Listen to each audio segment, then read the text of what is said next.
Assalamualaikum warahmatullahi wabarakatuh. Perkenalkan, nama saya Iqbal Ardiansah, NPM 202045500035 dari kelas R3A. Di sini saya akan menjelaskan mata kuliah pengetahuan bahan bangunan. Bahan bangunan sendiri merupakan bahan yang digunakan untuk tujuan konstruksi. Di sini saya akan menjelaskan materi tentang dinding dan apa saja bahan material yang digunakan untuk membuat dinding serta pembuatan bahan dinding. Fungsi dinding bangunan memiliki fungsi utama untuk menyokong atap dan langit-langit, membagi ruangan, serta melindungi terhadap intrusi dan cuaca baik panas maupun hujan. Dari segi jenis terdapat dinding partisi, pembatas, penahan, non-struktural, dan struktural yang mendominasi dinding bangunan rumah. Material untuk membangun dinding pun bermacam-macam, mulai dari bata merah, bata ringan, batako, dinding logam, kayu, kaca, hingga panel fiber semen. Namun, dari semua material yang sudah disebutkan tadi, umumnya hanya bata merah, bata ringan, dan batako yang menjadi material utama untuk dinding struktural dan penahan bangunan rumah. Bahan 1. Bata merah. Bata merah adalah jenis bata yang paling tua dan paling banyak digunakan di Indonesia. Bahan utamanya adalah sejenis tanah liat yang dicetak kemudian dibakar hingga kering dan mengeras. Bata merah mampu meredam suara dengan baik karena material ini benar-benar padat sehingga jarang sekali terjadi keretakan dinding yang dibangun dari material bata merah. Selain itu, bata merah sangat tahan terhadap panas sehingga dapat menjadi perlindungan tersendiri dari bahaya kebakaran. Yang kedua, bata ringan atau hebel.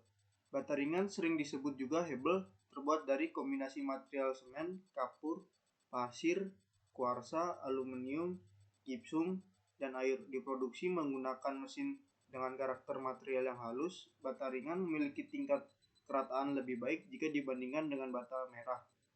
Bata ringan ini diciptakan agar dapat memperingan beban struktur dari sebuah bangunan konstruksi, mempercepat pelaksanaan, serta meminimalisasi sisa material yang terjadi pada saat proses pemasangan dinding berlangsung.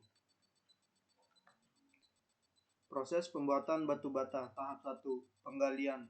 Penggalian dilakukan untuk mengambil bahan mentah pembuat bata. Bahan mentah yang diambil antara lain adalah tanah liat atau lempung.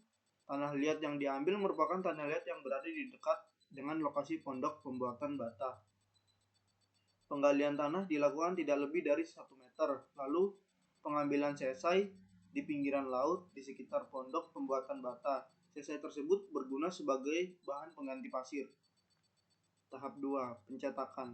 Setelah bahan mentah terkumpul, maka dilanjutkan dengan proses pencetakan. Pencetakan dilakukan dengan bantuan alat-alat cetak. Yang pertama, pembersihan alat cetak. 2.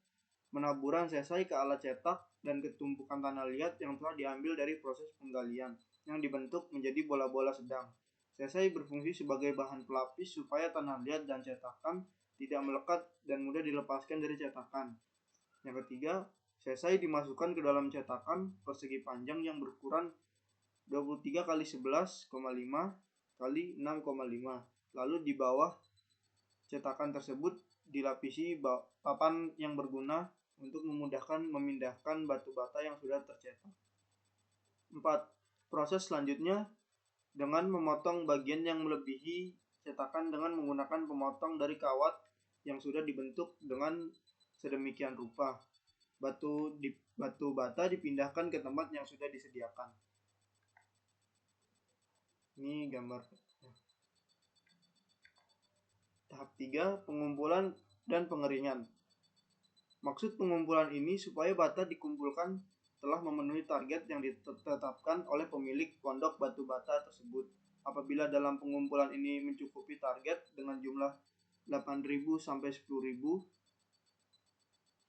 tergantung konsumen, jadi pembakaran bisa dilakukan sekaligus dan menghemat waktu. Kalau pembakaran dilakukan dengan jumlah sedikit, maka memakan waktu yang cukup banyak. Proses pengumpulan biasanya memakan waktu selama 3 bulan agar memenuhi target yang telah ditetapkan. Bata yang baru dicetak tidak bisa dicampurkan dengan bata kering karena ukuran baru dan yang sudah kering tidak sama ukurannya. Karena bata kering telah mengalami penyusutan, bata basah berukuran 23 kali 11,5 kali 6,5. Sedangkan bata kering berukuran 19,5 kali 9,5 kali 5. Ini yang kiri bata basah, yang kanan bata kering. Tahap 4, pembakaran. Dalam proses ini, bata yang sudah kering dan telah memenuhi jumlah yang ditetapkan akan dibakar. Setelah itu, bata disusun berbentuk segi empat dan di dalamnya dibentuk dua rongga yang berfungsi untuk memasukkan kayu untuk membakar batu bata tersebut. Proses ini memakan waktu selama 12 jam. Nah, ini fotonya. Sekian, terima kasih. Wassalamualaikum warahmatullahi wabarakatuh.